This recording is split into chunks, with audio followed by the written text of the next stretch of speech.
저는 이제 작년에 화장품 회사를 창업하기 전에 국내 탑 연예 기획사라고 불릴 수 있는 SM 엔터테인먼트에서 이제 일을 했었는데요. 되게 많은 분들이 근무 환경에 대해서 궁금해하세요. 막 누가 삼성 다녔다 그러면은 야 삼성에서 일하는 거 어때? 막 이런 질문은 딱히 안 하는 것 같은데 제가 좀 약간 재밌는, 그러니까 엔터라는 게 좀 재밌는 분야라서 그런지 SM 다녔다고 하면은 사람들이 SM에서 일할 때 어땠어? 뭐 연예인들은 많이 봤어? 뭐 무슨 일 했어? 등등 되게 많이들 물어보시더라고요. 안녕하세요. 저는 아시아의 록시당을 꿈꾸며 작년에 화장품 브랜드를 창업한 헨리입니다. 이번 영상에서는 창업에 대한 이야기보다는 되게 생각보다 많은 분들이 궁금해 하시는 SM 엔터테인먼트에서의 제 경험담을 좀 이야기해 보려고 해요. 저는 이제 SM 엔터테인먼트 전략기획실에서 한 2년 반 정도 이제 근무를 했었는데요. 제가 무엇을 한지에 대한 어떤 구체적인 이야기보다는 연예 기획사에서는 어떤 일을 하고 연예 기획사를 다니면 어떤지 등등에 대해서 조금 어떻게 보면 일반적인 이야기를 좀 해보려고 해요. 그리고 이제 SM 엔터테인먼트라고 하면은 사실 연예 기획사라고 부르기에는 이제 너무나 큰 기업이 되어버렸거든요. 뭐 SM은 사실 이제 뭐 인공지능 사업도 하고 그다음에 레스토랑 사업도 하고 뭐 등등 이제 너무나 많은 다양한 사업들을 하고 있기에 이제 SM 엔터테인먼트의 어떤 근무 환경과 SM 엔터테인먼트에 대한 이야기만 듣고 이제 일반 다른 기획사에서도 저런 일들을 하는구나 라고 이제 말하기는 사실 어려울 것 같은데요. 그래서 사실 SM 엔터테인먼트 어떤 본연의 업무, 즉 연예 기획의 업무에 대해서만 제가 조금 얘기해 볼게요. 연예 기획사의 업무는 이제 크게 세 가지로 나뉘는 것 같은데요. 첫 번째는 이제 곡을 만들고 어떤 콘텐츠를 만드는 프로덕션, 그리고 그 소속사에 있는 아티스트들을 관리하는 매니지먼트 사업, 그런 다음에 이제 이 모든 것들을 전반적으로 서포팅을 해주는 경영지원본부 혹은 경영기획본부가 있는 것 같아요. 물론 이 세 부문 외에도 뭐 마케팅 부서를 포함한 정말 너무나 다양한 업무들을 하는 그런 부서들이 존재하는데요. 그러면 사실 이 영상이 끝나지 않을 것 같고 저는 그래서 제일 중요한 혹은 제일 핵심이라고 불리는 프로덕션과 그 다음에 매니지먼트와 그 다음에 경영기획본부에 대해서만 얘기해 보겠습니다. 먼저 프로덕션 본부는 이제 음악을 만드는 곳이라고 생각을 하면 돼요. 물론 회사 규모나 이제 사이즈나 혹은 이런 등등에 따라서 작사 작곡가를 내부에 두기도 하고 혹은 작사 작곡가들을, 그러니까 외부에 있는 작사 작곡가들을 관리하는 이제 A&R 팀이라는 혹은 A&R 부서가 또 따로 있죠. 그래서 간단하게 생각하자면은 아티스트들을 관리하는 게 어떤 매니저들의 역할이라면은 이러한 작사가 작곡가들을 관리하는 게 이 A&R 팀의 역할이에요. SM 같은 경우에는 이제 국내외에 수백 명의 어떤 프로듀서들과 같이 이제 늘 협업을 하면서 이제 소속된 아티스트들의 곡을 이제 만들어내는 작업을 합니다. 그래서 단순히 이러한 프로듀서들이, 음악을 만드는 프로듀서들이 한국에 있을 뿐만이 아니라 뭐 유럽에도 있고 미국에도 있고, 정말 막 미국으로 따지면은 뭐 블랙 아이드 피스나 뭐 제이슨 데룰로나 이렇게 유명한 사람들의 곡들을 만든 프로듀서들과도 늘 일을 하고 있는데요. 매주 곡이 나오지는 않지만 매주 곡을 만들고 있다면 생각을 하면 돼요. 그래서 실제로는 뭐 예를 들자면 SM에 소속된 가수들이 1년에 500곡을 부른다고 치면, 그러니까 500곡을 선보인다고 치면은 실질적으로는 아마 1년에 5,000곡은 만들고 있을 거예요. 그래서 매주 이런 곡들을 만들면서 계속 이러한 곡들을 하나의 자산으로 이제 기획사는 쌓아가는 거죠. 이렇게 만들어진 곡들을 바로 사용하지는 않더라도 때를 기다리는 거예요. 예를 들자면 새로운 아이돌을 데뷔시킬 때 사용할 곡이라든지, 혹은 기존 아이돌이 뭐 새로운 이제 뭐 앨범 3집을 낼 때 새로운 컨셉이 있다면 그 컨셉을 위한 이런 곡들이라든지, 수많은 곡들을 만들지만 바로 내놓지 않고 어떠한 컨셉에 누구와 맞는 곡일지를 먼저 고민을 하고서는 이제 이러한 곡들을 선보이게 된답니다.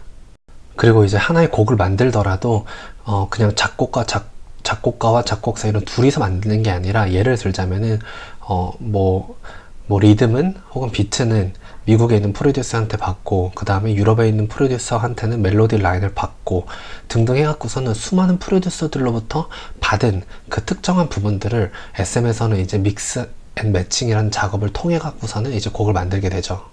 그래서 한 곡을 만들더라도 정말 수많은 이해관계자들이 있고, 이러한 이해관계자들을 관리하고 조율하고 스케줄링 하는 것을 바로 프로덕션 본부에서 합니다. 이제 SM 같은 경우 이제 이 프로덕션 본부 산하에 이제 캐스팅 팀이랑 트레이닝 팀이라는 게 있는데요. 되게 많은 분들이 궁금해하시는 포인트는 이 캐스팅과 트레이닝 같아요. 즉 어떻게 아이돌들을 배출을 하고 그들을 어떻게 트레이닝 시키는지 연습을 시키는지에 대해서 되게 많이 궁금해하세요. 그래서 SM 같은 경우에는 이제 국내뿐만이 아니라 해외에서도 정말 이 캐스팅 팀 사람들이 정말 전 세계를 다 돌아다니면서 이제 다음 SM 아이돌을 준비하기 위해 이제 오디션을 보고 있는데요. 한국에서 개최되는 매주 개최되는 오디션뿐만이 아니라 정말 수많은 곳으로 정말 매일매일 돌아다니는 것 같아요. 그래서 제 이제 입사 동기가 이제 캐스팅 팀에 있었었는데 그 동기는 일과가 이렇더라고요. 그러니까 어린이 대공원에 있는 초등학교 춤 대회, 그 다음에 어느 중학교에 댄스 배틀 대회 혹은 노래 강연 대회 이런 것들을 다 찾아다니는 거예요. 그래서 거기서 괜찮은 친구가 있으면은 나 누구누구 어딘데 혹시 관심 있으면은 한번 오디션 보러 와라 라는 식으로 이제 제의를 하더라고요. 그래서 이제 이렇게 엄청나게 까다롭고 복잡한 캐스팅 절차를 통해서 이제 선별된 연습생들은 정말 혹독한 트레이닝을 받게 되는데요. 이 트레이닝은 단순히 어떤 춤과 그 다음에 어떤 음악 이런 것뿐만이 아니라 정말 요즘에는 워낙 아이돌들이 해외 나가서도 공연을 많이 하기 때문에 언어도 가르치고요. 그래서 일어 선생님도 붙여주고 영어 선생님도 붙여주고요. 그 다음에 이제는 아이돌들이 연기도 하는 시대가 됐기 때문에 연기 선생님도 붙여주고 정말 엄청나게 많은 트레이닝을 시켜줘요. 그래서 직원들끼리는 간혹 어떤 말을 하냐면은 이제 우리 자식이 있다면은 그 자식이 어느 정도 초등학교를 입학을 하면은 약간 SM한테 이제 트레이닝 시키고 싶다, 트레이닝 받게 하고 싶다. 왜냐면은 정말 종합적으로 많은 거를 가르쳐 주거든요. 그래서 이제 이렇게 트레이닝을 받게 되면은 그 중에서도 당연히 S급, A급, B 이런 식으로 이제 나뉘겠죠. 당연히 저도 사실은 잘 몰라요. 이거는 이제 너무 이제 그 비밀리에 진행되는 그런 어떤 성적표라고 할까요? 그래서 아무튼 이런 등급으로 나눠지고 그 중에서 이제 S급을 받은 이제 연습생들만이 이제 데뷔를 하게 된답니다. 지금은 이제 어떤 음악을 만드는 프로덕션 본부에 대해서 잠깐 얘기를 했고요. 매니지먼트 본부의 경우 이제 아티스트를 관리하는 본부라고 생각하면 돼요. 예를 들어서 아이돌 그룹의 같은 경우에는 그냥 한 명이 있는 것뿐만이 아니라 여러 명이 이제 하나의 그룹을 만들잖아요. 그러다 보니까 매니저도 여러 명을 붙게 돼요. 그리고 매니저도 이제 역할에 따라서 하는 일이 다른데 이제 소위 로드 매니저, 그러니까 한국말로 말하면 사실 길 매니저이죠. 로드가 길이라는 말이니까 이런 로드 매니저들의 경우 아티스트 스케줄에 따라서 항상 같이 움직이게 돼요. 그래서 이 아티스트가 예를 들어서 헤어샵을 간다 혹은 이제 인천공항으로 출국하러 간다 그러면 항상 이제 따라붙어서 같이 이제 이동을 하는 게 이제 로드 매니저고요.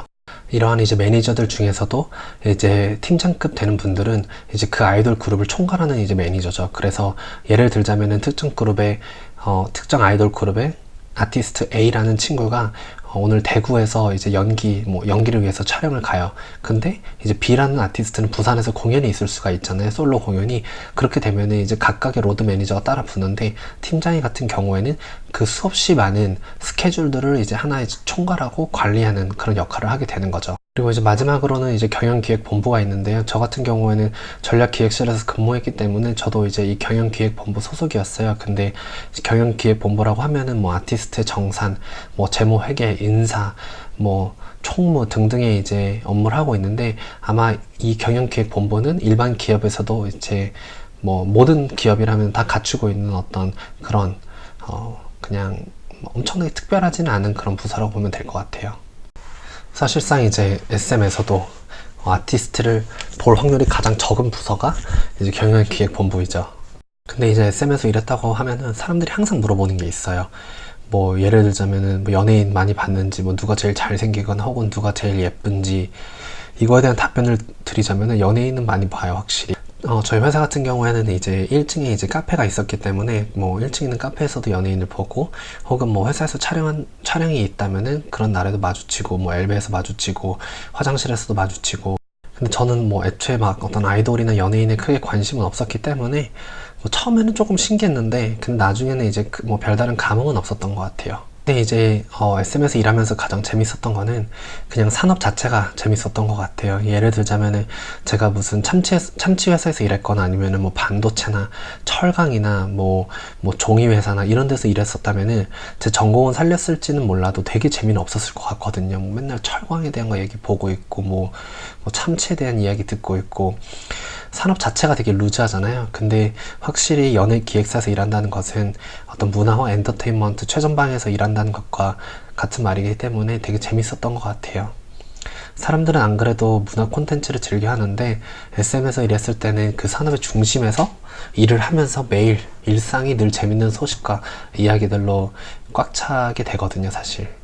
그리고 사실 어떤 SM에서 일할 때 어떤 경험담 혹은 연예기획사에서 일하면 어떤지에 대해서 더 많이 이야기를 해드릴 수 있는데, 이번에는 약간 전반적으로 어떤 일을 하는지에 대해서 얘기를 했다면 다음번에는 제가 직접 경험했던 혹은 제가 들었던 그런 좀 구체적인 에피소드로 이제 가지고 이야기를 나눠보겠습니다.